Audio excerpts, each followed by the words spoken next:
स्वागत है आपका self study classes with Sumit Jain YouTube channel में। सो साथियों, स्टार्ट हो चुका है आज का सेशन। सभी लोग एक बार वीडियो को लाइक कर देंगे और जिन भी साथियों ने अभी तक सेल्फ स्टडी क्लासेस का ऐप डाउनलोड नहीं किया वो सेल्फ स्टडी क्लासेस का ऐप डाउनलोड कर लें, जहां पर आपको 2020 टेस्ट सीरीज करवाई जाती है बिल्कुल मुफ्त में।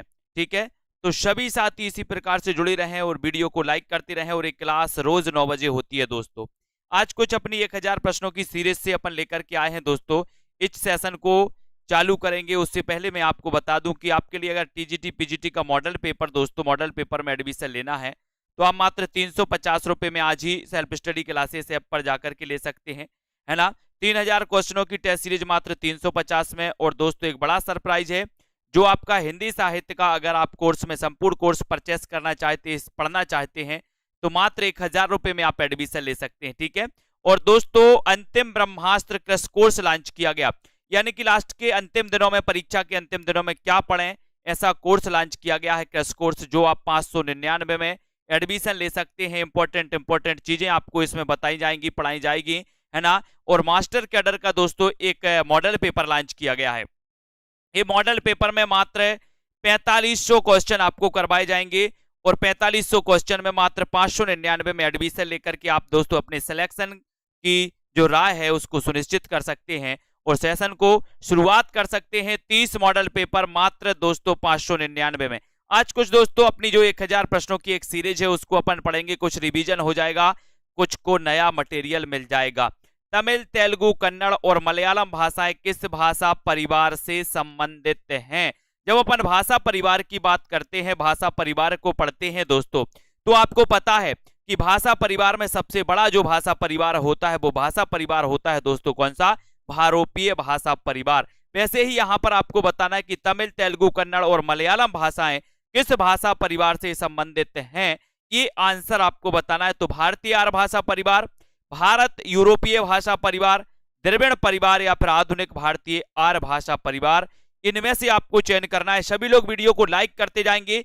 यहां से दोस्तों आपकी जो सेशन है वो स्टार्ट हो चुका है, आपको अपने मित्रों तक एक बार शेयर कर देना है। और यहां पर आपका बिल्कुल सही आंसर चला जाएगा द्रविड़ परिवार, यानी कि आपका जो सी नंबर है वो बिल्कुल सही हो जाएगा। सी नंबर जिन्होंने बताया उनका आंसर सही हो जाएगा, सी नंबर। Very good. जिनका ऐप डाउनलोड नहीं हो रहा, एक बार मोबाइल को ऑफ करिए, मोबाइल को फिर चालू करिए, फिर उसके बाद ऐप को डाउनलोड करिए। ठीक है, भाषा का मूल रूप कौन सा होता है दोस्तों? मूल रूप आपको बताना है। मूल रूप भाषा का क्या होता है? लिखित रूप, मौखिक रूप, मानक रूप या फिर साहित्यक रूप? तो बताएं भाषा का मूल रूप कौन सा होता है? फटाफट से आंसर बताना है, सभी लोगों को शेयर कर देना है। और साथ ही जितने भी साथी दोस्तों कोर्स में एडमिशन लेना चाहते हैं, सेल्फ स्टडी क्लासेस ऐप से जुड़ना चाहते हैं, तो आज ही आपको ऐप को डाउनलोड करना है। और भाषा का मूल रूप कौन सा है, ऐसा आपका क्वेश्चन है। आंसर आपका क्या हो जाएगा? राइट आंसर है दोस्तों आपका विकल्प नंबर बी, यानी कि मौखिक रूप। बी नंबर जिन्होंने बताया उनका आंसर बिल्कुल सही हो जाता है। खड़ी बोली हिंदी का साहित्यिक रूप किस शताब्दी में विकसित हुआ? खड़ी बोली हिंदी का साहित्यिक रूप आपको बताना है। खड़ी बोली आपको पता है दोस्तों, ये पश्चिमी हिंदी की दोस्तों बोली मानी जाती है ना। आपको पता है, अपन ने पश्चिमी हिंदी की बोलियां पढ़ी हैं, कानों के खड़ी बुंदेली ब्रजभान हरि के पास। और यहां पर आपका राइट आंसर क्या हो जाता है प्रश्न क्रमांक 4 में? और खड़ी बोली हिंदी का जो साहित्यिक रूप किस शताब्दी में विकसित हुआ, तब अपन उत्तर लगाएंगे यहां पर 19वीं शताब्दी।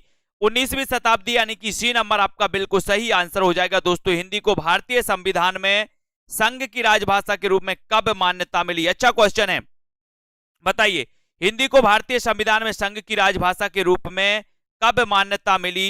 ये क्वेश्चन आपसे पूछा गया है।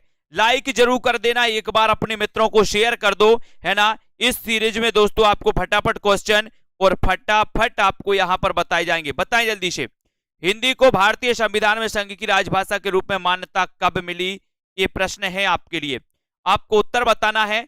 और सीधा आंसर प्रश्न क्रमांक 5 का जाएगा 14 सितंबर 1949 को राजभाषा के रूप में। कभी कभी आप कंफ्यूज होते, हिंदी क्या है? हिंदी राजभाषा के रूप में दोस्तों पदस्थ है।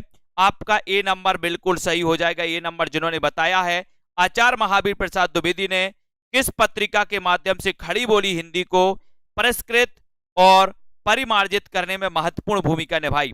बताइए। आचार्य महावीर प्रसाद द्विवेदी ने किस पत्रिका के माध्यम से खड़ी बोली हिंदी को परिष्कृत और परिमार्जित करने में महत्वपूर्ण भूमिका निभाई? प्रश्न क्रमांक 6। अच्छा क्वेश्चन है, अच्छा क्वेश्चन है, बताना है आपको, जल्दी से बताएं। छठवें का आंसर सभी लोग बताएंगे। विनोद जी, है ना, निहू जी, अंश यादव जी, बताइए। आचार्य महावीर प्रसाद द्विवेदी ने। और आपको पता है दोस्तों कि इन्होंने जो खड़ी बोली हिंदी को परिष्कृत और परिमार्जित करने में महत्वपूर्ण भूमिका निभाई है, वो पत्रिका कौन सी है? पत्रिका का नाम बताना होता है, सीधा आंसर जाता है सरस्वती पत्रिका। और सरस्वती पत्रिका के संस्थापक चिंतामणि घोष माने जाते हैं। सरस्वती पत्रिका के संपादक दोस्तों श्याम सुंदर दास माने जाते हैं, प्रथम संपादक। महावीर प्रसाद द्विवेदी 1903 में दोस्तों इसके संपादक बने होते हैं और 1920 तक बने रहते हैं। महावीर प्रसाद द्विवेदी के बारे में भी एक क्वेश्चन आता है और यहां पर आपका उत्तर सरस्वती पत्रिका सही हो जाता है। अब आपको बताना, उत्तर भारत की खड़ी बोली हिंदी दक्षिण में किस रूप में विकसित हुई?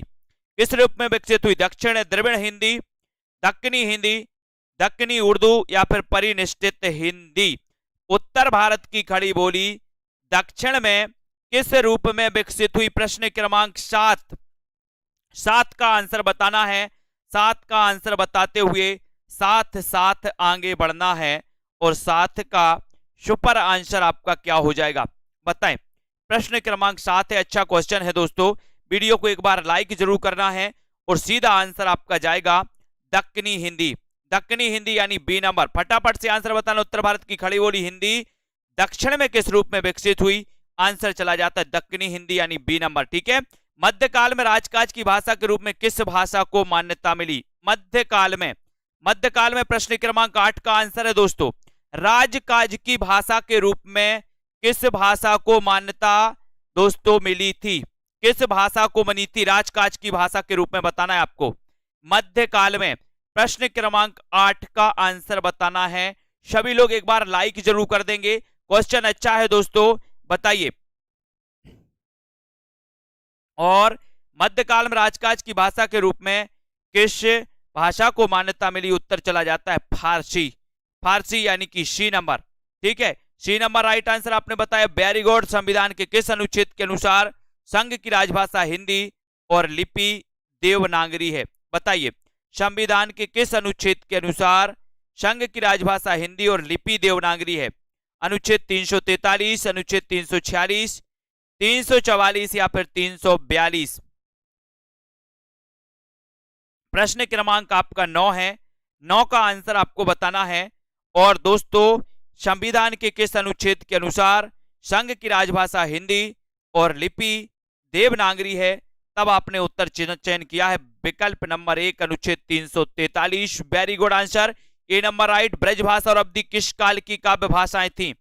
ब्रजभाषा और अवधि, आपने देखा होगा दोस्तों कि सूफी काव्य अवधि भाषा में लिखा गया कि नहीं, है ना। रीति काल में ब्रजभाषा दोस्तों अपनी चरम विकास पर थी। रीति काल में ब्रजभाषा में काव्य ग्रंथ लिखे गए, है ना।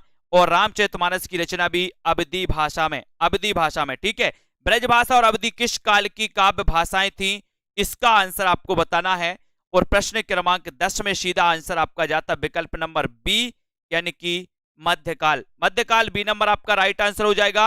हिंदी की बोलियों को कितने वर्गों में रखा जाता है? हिंदी की बोलियों को कितने वर्गों में रखा जाता है? 3, 4, 5 या फिर 8? हिंदी की बोलियों को कितने वर्गों में रखा जाता है? 11 नंबर का क्वेश्चन है। कितने वर्गों में रखा जाता है? 11 में बताना है। विश्वास मलिक जी बताइए आंसर। हिंदी की बोलियों को कितने वर्गों में रखा जाता है? राइट आंसर चला जाता है कौन सा जाता है? जल्दी से आपको चयन करना है और आंसर है 5। 5 यानी कि C number. C number right है। बुंदेली और कन्नौजी बोली हिंदी के किस उपभाषा वर्ग की बोलियां हैं? बुंदेली और कन्नौजी बताना है, फास्ट बताना है। और बुंदेली और कन्नौजी बोली हिंदी के किस उपभाषा वर्ग की बोलियां हैं? पूर्वी हिंदी, पश्चिमी हिंदी, राजस्थानी या फिर पहाड़ी हिंदी? यानी कि प्रश्न क्रमांक 12 और 12 का आपको राइट आंसर चयन करना है। बुंदेली और कन्नौजी बोली हिंदी के किस उपभाषा वर्ग की बोली हैं? तो सभी लोगों को पता है कानों के खड़ी बुंदेली ब्रजभान हरि के पास। तो दोस्तों कानों से कन्नौजी, है ना, खड़ी से खड़ी बोली, बुंदेली से बुंदेली, ब्रज से ब्रज, हरि से हरियाणवी, और बुंदेली और कन्नौजी पश्चिमी हिंदी की बोलियां हैं। यानी कि उत्तर बी नंबर बिल्कुल सही। आधुनिक भारतीय आर्य भाषाओं का विकास किससे हुआ है? आधुनिक भारतीय आर्य भाषाओं का विकास किससे हुआ है? प्रश्न क्रमांक 13। आधुनिक भारतीय जो आर्य भाषाएं हैं इनका विकास किससे हुआ है? सीधा आंसर आपको चयन करना है, संस्कृत, हिंदी, अपभ्रंश या फिर पाली प्राकृत से। किससे हुआ आधुनिक भारतीय आर्य भाषाओं का विकास? और सभी लोगों का आंसर चला जाता है अपभ्रंश से। किससे हुआ है? अपभ्रंश से। यानी कि आपका जो सी नंबर है वो सी नंबर बिल्कुल सही है। सी नंबर, आधुनिक भारतीय आर्य भाषाओं का विकास हुआ है दोस्तों अपभ्रंश से। ठीक है, सेल्फ स्टडी क्लासेस ऐप को डाउनलोड कर ले, जहां पर आपको दोस्तों बहुत सारी प्रैक्टिस करवाई जाती है ना। भोजपुरी मूलतः किस प्रदेश की बोली है? भोजपुरी मूलतः किस प्रदेश की बोली है? बताएं, राजस्थान, बिहार, मध्य प्रदेश या फिर उत्तर प्रदेश? भोजपुरी पूछा गया। 14 का आंसर आपसे पूछा गया। नॉर्मल क्वेश्चन है, अच्छा क्वेश्चन है, और आंसर है भोजपुरी, है ना। मगही और मैथिली ये बिहारी हिंदी से संबंधित हैं, और आंसर यहां पर आपका राइट चला जाएगा बिहार। भोजपुरी मूलतः किस प्रदेश की बोली है? तो उत्तर होगा बिहार की। बिहार यानी B number. B number right answer. मानक हिंदी का विकास किस बोली से हुआ? मानक हिंदी का विकास किस बोली से हुआ? खड़ी बोली हिंदी से, ब्रजभाषा अवधी या फिर बांगरू से? मानक हिंदी का विकास किस बोली से हुआ? इसका आंसर आपको चयन करना है। प्रश्न क्रमांक आपका 15 है।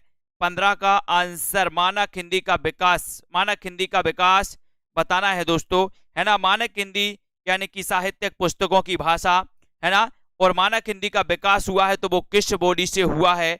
ये आंसर आपको बताना है। प्रतिमा जी बताइए। ओमदेव जी, आंसर चला जाता है आपका खड़ी बोली हिंदी, यानी 1 नंबर आपका बिल्कुल सही है। ए नंबर आपका सही हो जाएगा। भाषा के संदर्भ में अशुद्ध तत्व कौन सा है? भाषा के संदर्भ में अशुद्ध तत्व कौन सा है? भाषा अर्जित संपत्ति है, भाषा सामाजिक वस्तु नहीं है, भाषा परिवर्तनशील है, भाषा अनुकरण द्वारा अर्जित की जाती है। तो भाषा के संदर्भ में अशुद्ध तत्व कौन सा है? अशुद्ध तत्व बताना है आपका कौन सा है? भाषा अर्जित संपत्ति है या प्रश्न क्रमांक आपका 16 है। 16 का आंसर बताना है। भाषा के संदर्भ में अशुद्ध तत्व कौन सा है? और भाषा अर्जित संपत्ति ये तो सभी को पता है ना। भाषा परिवर्तनशील होती है ये भी आपको पता है। भाषा अनुकरण द्वारा अर्जित की जाती है ये भी पता है। लेकिन भाषा सामाजिक वस्तु है, ये आपका क्या है दोस्तों? अशुद्ध तथ्य है ना। यानी कि बी नंबर आपका यहां पर राइट आंसर हो जाएगा। लिपि के विकास क्रम में पहली लिपि कौन सी है? लिपि के विकास क्रम में पहली लिपि आपको बताना है। भाव मूलक लिपि, सूत्र लिपि, चित्रलिपि या फिर प्रतीकात्मक लिपि? यानी कि प्रश्न क्रमांक 17 का आंसर बताना है। और लिपि के विकास क्रम में पहली जो लिपि मानी जाती है दोस्तों वो लिपि कौन सी है? वो लिपि है चित्रलिपि। कौन सी है? चित्रलिपि। यानी कि 17 का आंसर आपने सही लगाया है। कौन सा? सी नंबर, है ना। लिपि के विकास क्रम में पहली लिपि है दोस्तों चित्रलिपि। चित्रलिपि यानी सी नंबर। ठीक है, C number right answer. Maithil Kokil किसे कहा जाता है? अच्छा क्वेश्चन है। प्रश्न क्रमांक 18 में क्वेश्चन आपके एग्जाम में भी मिलेगा। मैथिल कोकिल किसे कहा जाता है? विद्यापति बिहारी, है ना, कलेक्टर से केसरी या फिर घनानंद को? मैथिल कोकिल किसे आपने सुना है? मिठा मिठा बोल थारो काय बिगड़े, सुना है ना। तो यहां पर आपका राइट आंसर हो जाएगा विद्यापति। मैथिल कोकिल यानी कि आपका जो 1 नंबर है वो आंसर विद्यापति बिल्कुल सही हो जाएगा। कृष्ण काव्य की अपार संपदा किस भाषा में है दोस्तों? अपार संपदा बताना है। प्रश्न क्रमांक 19, अपार संपदा किस भाषा में है? कृष्ण काव्य की बताना है। और कृष्ण काव्य को अपन ने पढ़ा है दोस्तों, और कृष्ण काव्य के जो प्रतिनिधि कवि माने जाते हैं वो माने जाते हैं कौन? सूरदास, है ना। और दोस्तों जो कृष्ण काव्य की अपार संपदा है ये आपका होगा ब्रजभाषा। ब्रजभाषा यानी कि आपका जो 1 नंबर है वो 1 नंबर बिल्कुल सही है। ए नंबर सही है। ब्रजभाषा खड़ी बोली हरियाणवी, बुंदेली और कन्नौजी ये बोलियां हिंदी की बोलियों के किस वर्ग की हैं दोस्तों? ये किस वर्ग की हैं? पूर्वी हिंदी, पश्चिमी हिंदी, राजस्थानी सभी को पता है, फटाफट से आंसर लगाएंगे तो अच्छा लगेगा। सभी लोग बताएं आंसर क्या हो जाएगा। पूर्वी हिंदी, पश्चिमी हिंदी, राजस्थानी या फिर पहाड़ी। और सीधा आंसर जाएगा कि ब्रजभाषा, खड़ी बोली, हरियाणवी, बुंदेली और कन्नौजी जो बोलियां हैं ये दोस्तों पश्चिमी हिंदी से संबंधित हैं। यानी कि आपका जो बी नंबर है वो बी नंबर बिल्कुल सही, पश्चिमी हिंदी है ना। मुगल काल में हिंदी भाषा पर प्रभाव डालने वाली जो भाषा है वो कौन सी है। मुगल काल में हिंदी भाषा पर प्रभाव डालने वाली भाषा कौन सी मानी जाती है दोस्तों। फारसी, अंग्रेजी, चीनी या फिर जापानी। यानी कि 21 का आंसर हिंदी भाषा पर प्रभाव डालने वाली भाषा कौन सी है, ये क्वेश्चन आपसे पूछा गया। और आपका सीधा आंसर यहां पर जा रहा है, क्या जा रहा है।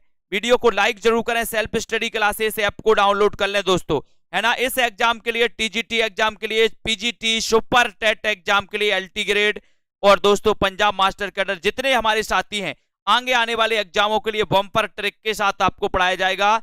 हिंदी भाषा पर प्रभाव डालने वाली भाषा कौन सी है, तो उत्तर चला जाएगा ए नंबर यानी कि फारसी।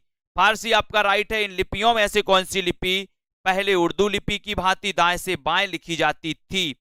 पहले उर्दू लिपि की भांति दाएं से बाएं, यानी कि दोस्तों दाएं से बाएं, दाएं से बाएं इस साइड को लिखी जाती थी, ऐसे ऐसे ऐसे चलती थी ऐसे, ठीक है। तो बताइए कौन सी लिपि है। प्रश्न क्रमांक 22 में बताना है और 22 का आंसर आपका सही हो। ये क्वेश्चन कई बार आया है कि कौन सी लिपि दाएं से बाएं लिखी जाती थी, और सीधा आंसर आपका है खरोष्टी लिपि, यानी कि आपका right answer B number. B number जिन्होंने बताया उनका आंसर बिल्कुल सही है। नेक्स्ट, देवनागरी लिपि में हिंदी के अतिरिक्त और कौन सी भाषा लिखी जाती है देवनागरी लिपि में, है ना। बहुत अच्छा क्वेश्चन है दोस्तों, ये क्वेश्चन आपके एग्जाम में आ सकता है। प्रश्न क्रमांक 23 है, देवनागरी लिपि में हिंदी के अतिरिक्त कौन सी भाषा लिखी जाती है। 23 का आंसर बताना है आपको। तमिल, बंगला, पंजाबी या फिर मराठी, कौन सी भाषा लिखी जाती है हिंदी के अतिरिक्त देवनागरी लिपि में। लाइक जरूर कर दें, एक बार वीडियो को शेयर कर दें। और देवनागरी लिपि में जो लिखी जाती है दोस्तों वो लिखी जाती है कौन सी, मराठी।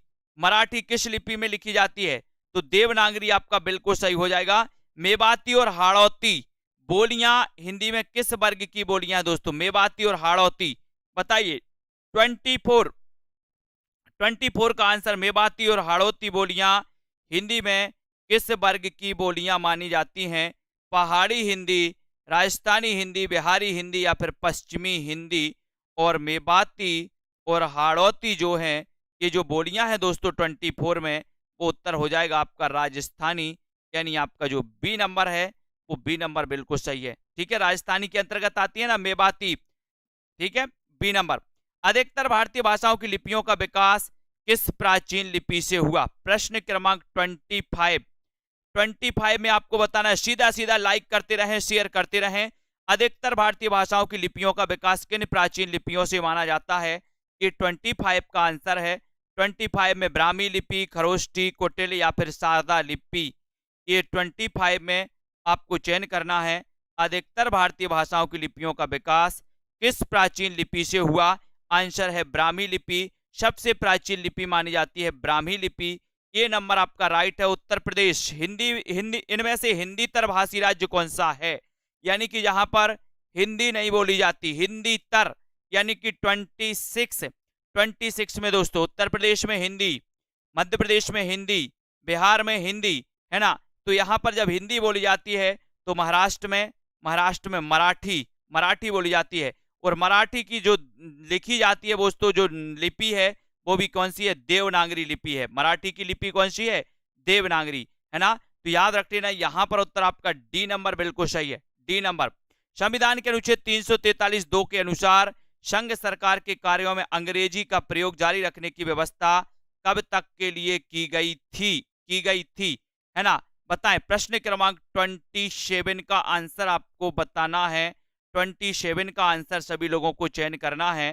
तो यहां पर आपका राइट आंसर क्या हो जाएगा, कब तक की गई थी दोस्तों। सबसे पहले संविधान का अंग्रेजी का प्रयोग जारी रखने की व्यवस्था सबसे पहले कब तक की गई थी, कब तक की गई थी। 4 विकल्प हैं, ये आपको चयन करना है। एक बार लाइक जरूर करेंगे सभी लोग, प्रमिला जी, मुकेश जी, आरती जी, लाइक करते रहें और यहां पर आपका राइट आंसर चला जाता है कौन सा, 25 जनवरी 1964, यानी बी नंबर बिल्कुल सही, बी नंबर राइट आंसर है। ठीक है, बी नंबर। अगला क्वेश्चन, हिंदी में किस भाषा के अर्थ में पहले साधु भाषा, टकसाली भाषा तथा परिनिष्ठित भाषा का प्रयोग होता था? बताएं, ये बताना हिंदी में किस भाषा के अर्थ में पहले साधु भाषा, है ना, फिर टकसाली भाषा, या फिर दोस्तों फिर परिनिष्ठित भाषा का प्रयोग होता था? ब्रजभाषा, खड़ी बोली हिंदी, मानक भाषा या फिर जनभाषा? 28 का आंसर बताना है और आपका उत्तर हो जाएगा साधु भाषा, टकसाली भाषा तथा परिनिष्ठित भाषा का जो प्रयोग होता था वो मानक भाषा के रूप में, है ना, का प्रयोग होता था दोस्तों। सी नंबर आपका बिल्कुल सही है ना। काव्य पंक्तियां किस कवि की हैं? बताइए। जामे रस कछु होत है, पढ़त ताहि सब कोय, और बात अनूठी चाहिए भाषा कोऊ होए, भाषा कोऊ होए। प्रश्न क्रमांक आपका दोस्तों यहाँ पर 29 है। 29 में आपको चयन करना है। उत्तर आपका क्या हो जाएगा? जामे रस कछु होत है, पढ़त ताहि सब कोय, और बात अनूठी चाहिए भाषा कोऊ होए। ये पंक्तियां आपको चयन करनी है।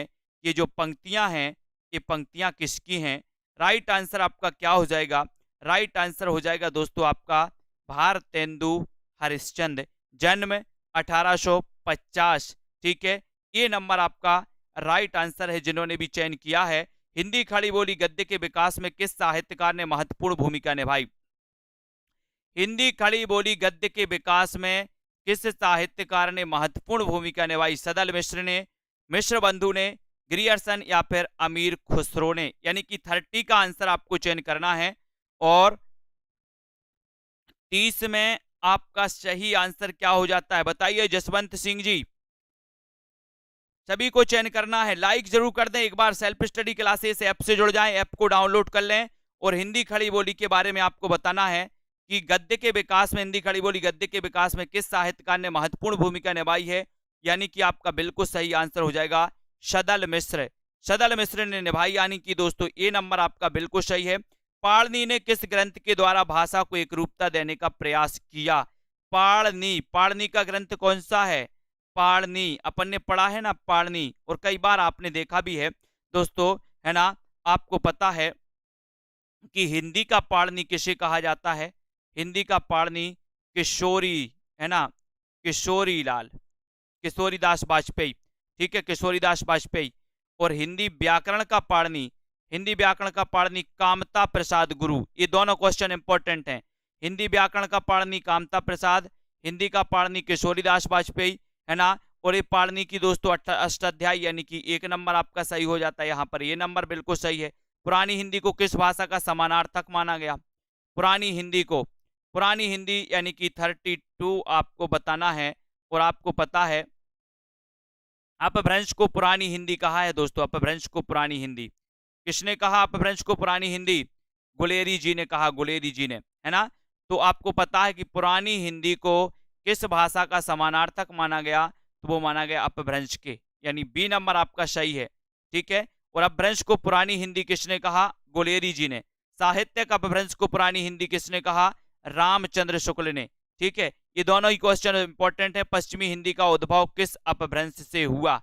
पश्चिमी हिंदी का उद्भव किस अपभ्रंश से हुआ? सौरसेनी अपभ्रंश, है ना, या फिर दोस्तों मागधी, अर्धमागधी या फिर पैसाची? बताइए पश्चिमी हिंदी का उद्भव किस अपभ्रंश से हुआ है?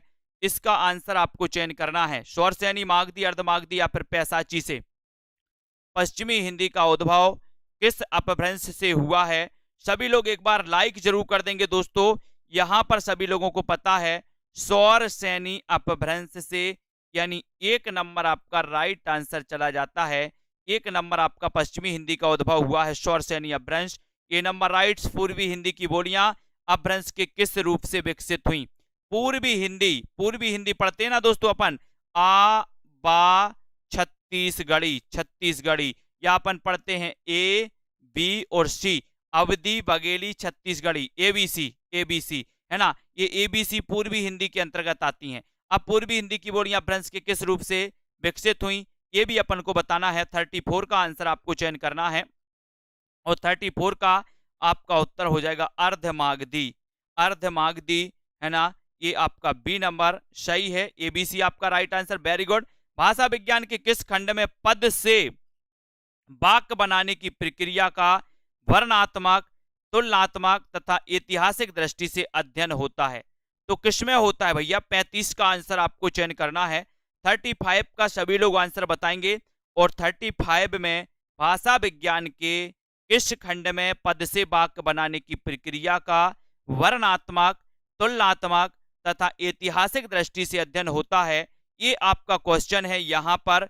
इसका आंसर आपको चयन करना है 35 में और 35 में आपका उत्तर चला जाता है वाक्य विज्ञान। आपने दोस्तों भाषा विज्ञान पढ़ा होगा, भाषा विज्ञान को अपन ने दोस्तों क्या ध्वनि विज्ञान, स्वनिम है ना, पद विज्ञान या शब्द विज्ञान, वाक्य विज्ञान, अर्थ विज्ञान, ये आपने पढ़े होंगे, ठीक है, ये आपने पढ़े होंगे। अर्थ विज्ञान के अंतर्गत दोस्तों आपने शब्द शक्तियां भी पढ़ी होंगी, है ना। तो यहां पर आपका सी नंबर बिल्कुल सही है।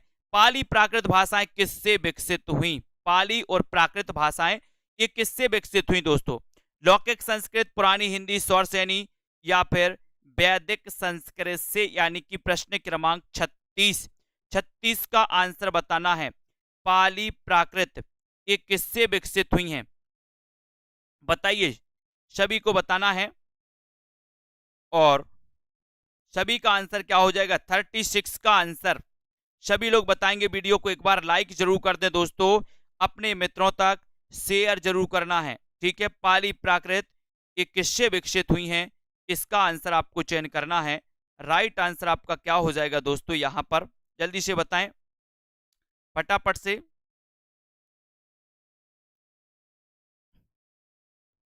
और सभी लोगों ने वीडियो को अगर लाइक नहीं किया है तो वीडियो को लाइक जरूर करें। यहां पर आपका उत्तर चला जाएगा लौकिक संस्कृत, यानी कि 1 नंबर आपका बिल्कुल सही हो जाएगा।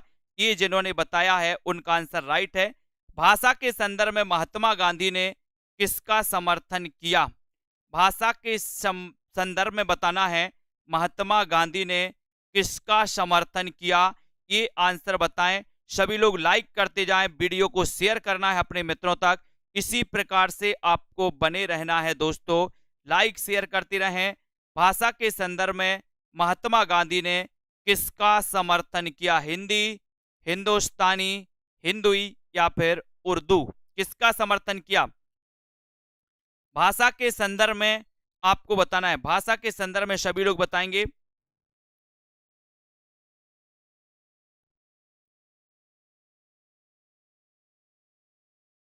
भाषा के संदर्भ में महात्मा गांधी ने किसका समर्थन किया?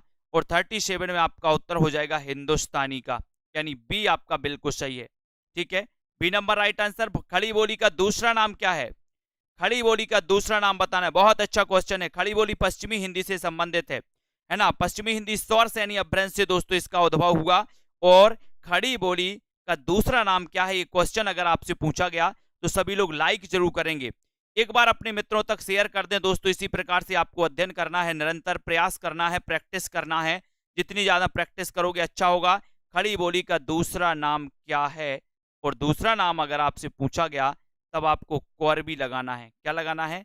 कोरबी, यानी बी नंबर, कोरबी यानी बी नंबर, ठीक है। कोरबी एक खड़ी बोली का दूसरा नाम है, बी नंबर सही हो जाएगा। अवधी बोली का केंद्र स्थान क्या है? अवधी बोली का केंद्र स्थान क्या है, बताइए। अवधी बोली का केंद्र स्थान क्या माना जाता है? अवधी तो आप जानते हैं।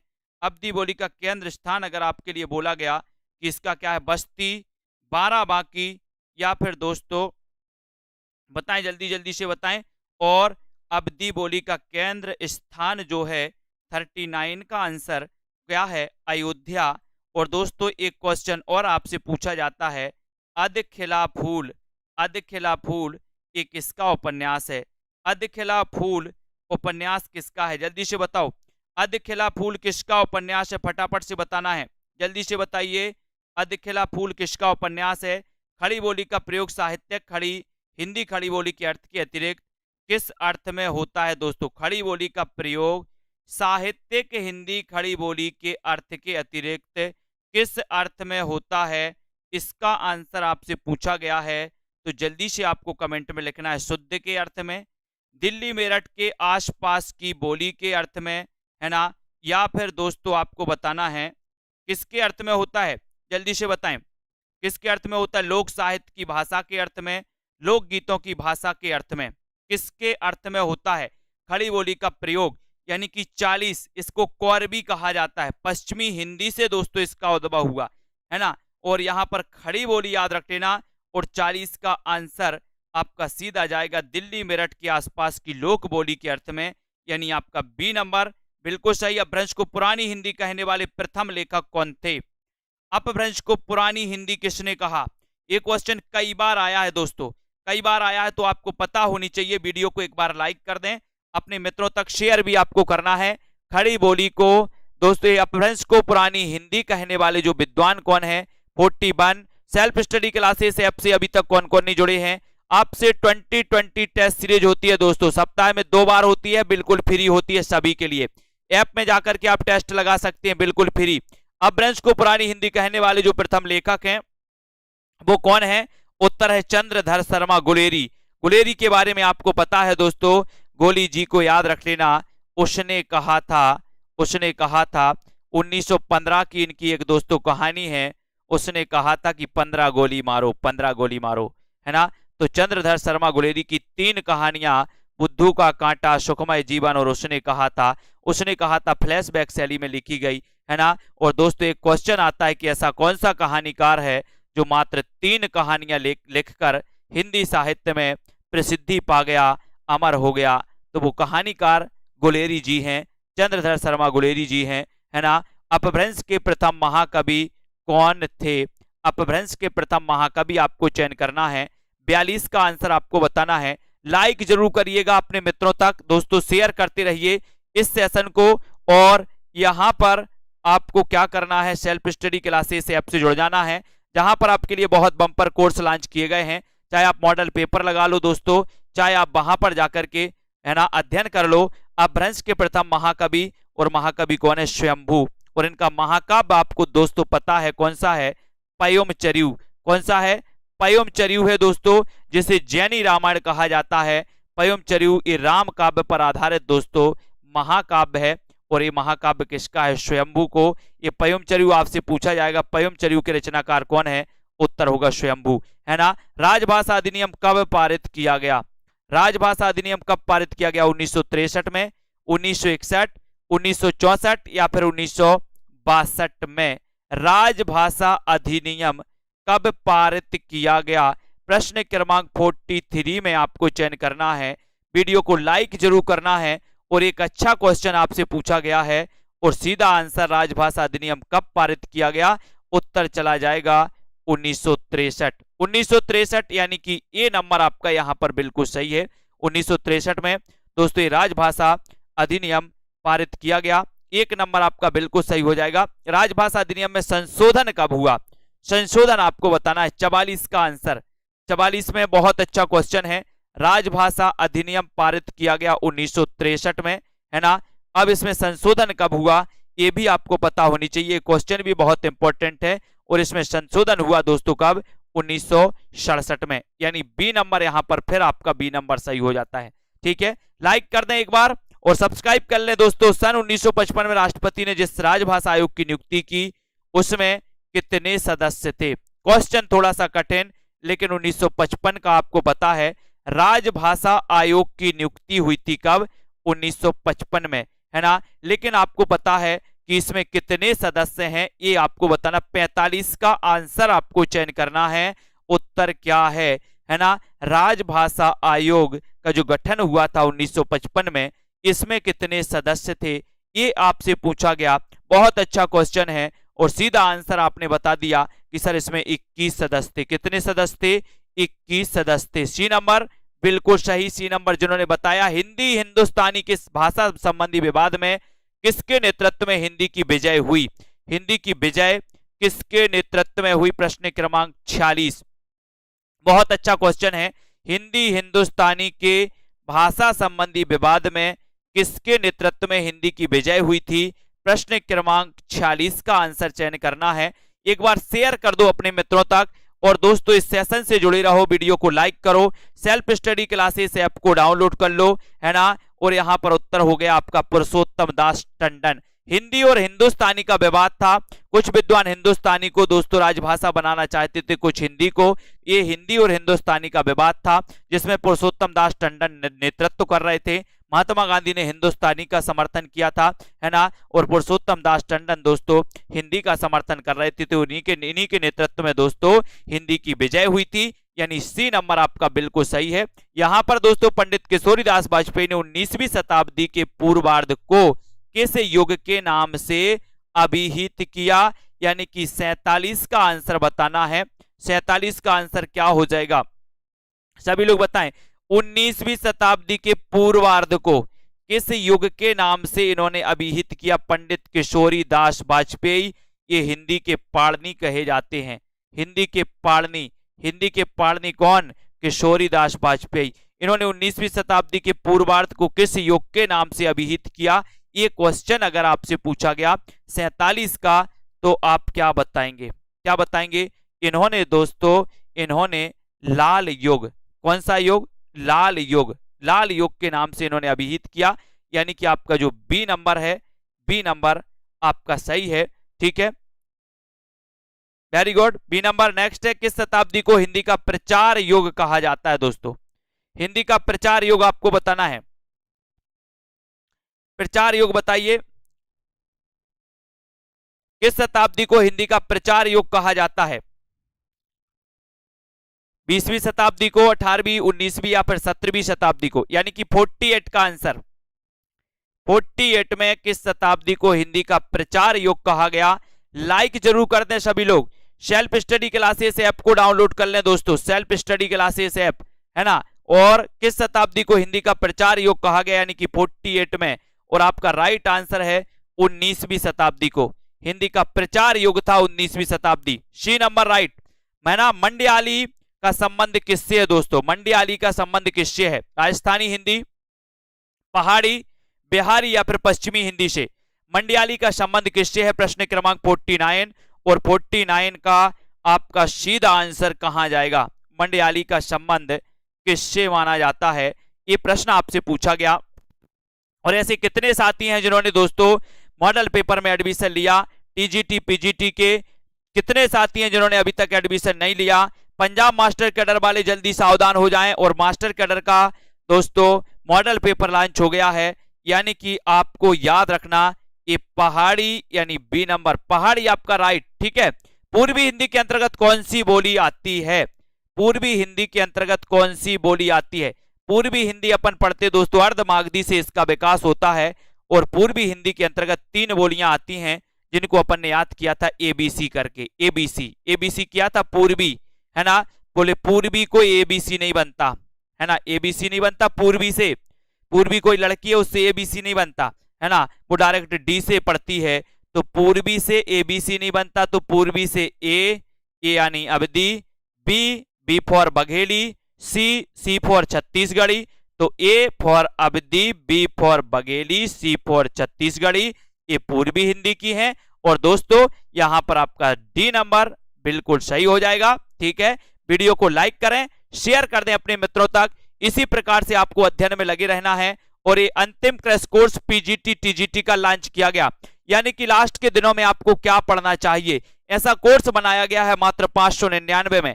लास्ट के 15 दिनों में पीजीटी में आप बहुत अच्छा अध्ययन कर सकते हैं, पीजीटी में बहुत अच्छा नंबर ला सकते हैं दोस्तों। ठीक है, तो जिन भी साथियों को इस क्रैश कोर्स में एडमिशन लेना है, अंतिम ब्रह्मास्त्र में कोर्स में एडमिशन लेना है, जूनियर सुपर टेट वाले भी दोस्तों, जूनियर सुपर टेट वाले भी एडमिशन ले सकते हैं और अध्ययन कर सकते हैं बहुत अच्छे से 1000 वाले कोर्स में। अभी आपके पेपर में थोड़ा सा टाइम है, तो आपको मौका है पढ़ने का, अच्छा मौका है। यहां नहीं तो वहां, और वहां नहीं तो अपन ने पढ़ा था ना कि मेरे सीने में ना सही तेरे सीने में, और तेरे सीने में ना सही किसी और के सीने में, हो कहीं भी आग लेकिन आग जलनी चाहिए। मौका अच्छा है बोला, है ना। जूनियर टेट वालों के लिए मौका बहुत बढ़िया है दोस्तों, आप बहुत अच्छा अध्ययन कर सकते हैं। सेल्फ स्टडी क्लासेस ऐप से जुड़ जाएं, वीडियो को लाइक शेयर करते रहें। 9:45 पर एक क्लास है, उसको भी आप लोग देख लें, है ना। नोमेश जी, संध्या जी, 10 बजे एग्जाम पार में क्लास होती है, उसको भी देखें। सेल्फ स्टडी क्लासेस ऐप को जुड़ जाएं, है ना, जहां पर आपके लिए 2020 टेस्ट सीरीज करवाई जाती है। और दोस्तों अनीता राजपूत जी, दारसू, लवली जी, जयदीप जी, रोली, नितेंद्र जी, संतोष, दारसू, सभी साथियों को धन्यवाद। इसी प्रकार से आप लोग पढ़ें, अध्ययन करें, शेयर करते रहें और अपनी सफलता को सुनिश्चित करना है। सोनू जी, बीनू जी, नीरू, संध्या जी, लालदास जी, बिल्कुल, जब तक तोड़ेंगे नहीं तब तक छोड़ेंगे नहीं। लालदास जी वेरी गुड, बहुत बढ़िया, धन्यवाद सभी साथियों को, है ना। किरण जी, रंजना जी, लालदास जी, नीरज कुमार जी, अनिरुद्ध जी, ज्ञानेश जी, राकेश जी, मनीषा गिल जी, गीतिका जी, सभी साथियों को धन्यवाद। पढ़ते रहें, अध्ययन करते रहें, 10 वाली क्लास में भी दोस्तों पढ़ें, ठीक है, बिल्कुल सही। तनु जी, तन्वी जी, बीनू, कंचन जी, सभी साथियों को धन्यवाद।